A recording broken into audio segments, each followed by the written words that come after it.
Hello guys, for today's mini vlog I wanna share our small home sweet home mga ka-idol. Share ko lang po sa inyo mga ka-idol yung aming munting tahanan, yung aming munting kubo mga ka-idol. Sana soon maging mansion. Charot, mansion talaga. Ito po mga ka-idol yung aming ginawa. Kasi ito po yung gusto ng aking baby girl. Siya po yung pumili ng kulay ng guys, kurtina. At ayan po yung aming mga ka-idol, bintana. O diba kung napapansin nyo guys, probinsya style talaga mga kalodi. O diba? Yung anak ko po yan mga ka-idol ang pumili ng kulay na yan. Ayan. Kubo lang to mga ka-idol, maliit lang talaga siya. Kaya tinawag ko siyang small home, sweet home kasi maliit lang talaga siya mga ka-idol. At ayan po yung higaan ng aking baby girl. Tinatayo lang po namin kapag umaga na. Hanapan pa namin ng space yan mga ka-idol. Hindi pa po kami nakapagligpit ng maayos kasi kakalipat pa lang. Yan po yung mahiwagang bintana. Pagtanaw mo niyan guys, pagbukas mo ng bintana, yan po yung makikita sa labas. Green na green mga kalodi ang paligid, o diba? Ramdam na ramdam dito mga ka-idol ang ang nature. Ayan. May mga tanim dyan mga ka-idol na kamuting kahoy, kamuting baging, mga saging, at maraming puno ng mangga guys, kaya fresh na fresh talaga dito mga ka-idol yung hangin. Ayan po. Ayan.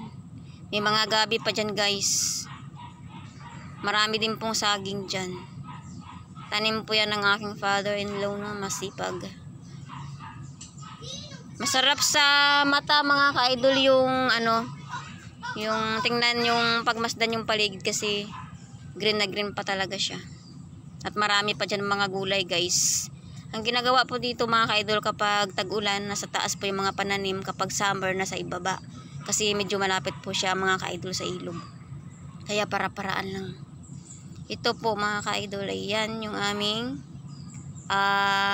tawag doon? Kwarto. O diba? Kunwari guys, nasa hotel yan. Actually guys, lupa po ito mga ka-idol. Lupa siya. Ginawa lang namin talaga ng paraan yan guys. Nilatagan namin ng linoleum para po kahit papaano hindi siya yung lupa. Wala pa kaming pambili guys, wala pang budget, kaya saka na lang yan lagyan ng semento kapag meron na kaming budget. Ngayon po mga ka-idol, wala pa. Ayan. O diba, para-paraan. Kasi kapag may gusto, merong paraan. Tinambakan lang yan ng lupa mga ka-idol at nilatagan ng linoleum. At ayan po yung aming drawer guys. Sinanapan lang namin ng paraan para kumasya kasi maliit lang po talaga yung space kasi nga kubo lang siya mga ka-idol. Isiniksik na lang namin dyan guys sa pintuan, bandang pintuan. Parang harang na rin siya, o diba?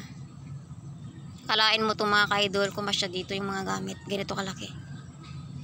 At dito naman po yung banda yung aming mahiwagang kusina. Hindi pa yan tapos guys. Gagawan pa yan ng pintuan. Tsaka yung ibang gamit namin wala pa dyan. Ililipat pa. Hindi pa naman po ganun karami yung gamit namin kasi ayan. Ngayon pa lang po kami magbubukod mga kalodi. Meron din po kami dyang gasol. Kapag nagmamadali, ayan, sa gasol. Kapag hindi naman po nagmamadali, para makatipid sa kahoy mga ka-idol. Yan, ubos na yung gasol namin na yan. 4 months may get guys bago naubos yung gasol na yan. Ayan. Kasi makakatipid ka talaga dito guys, gawa ng may kahoy nga. Yan po yung mga gamit namin, hindi pa namin na asikaso lahat. O diba? Probinsyang probinsya talaga guys. Style probinsya. Ayusin pa namin yan mga ka-idol kasi ngayon wala pang time, busy pa yung aking hobby. Si Dingdong Gisantis. Dingdong Gisantis. Imbis na Dingdong Dantis, naging Dingdong Gisantis. Ayan po mga kalodi.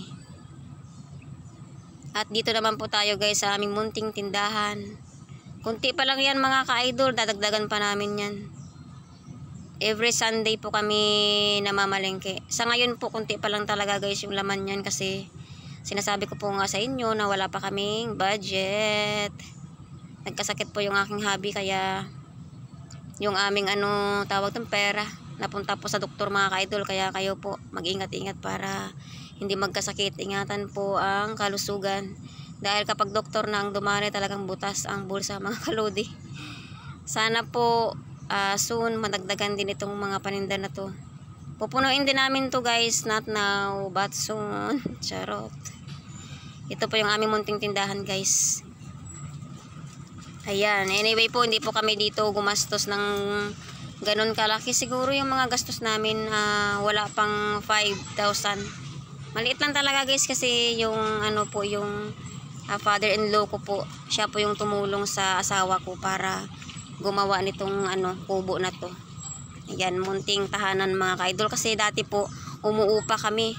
Talagang mahirap mga ka-idol, mabigat talaga sa bulsa.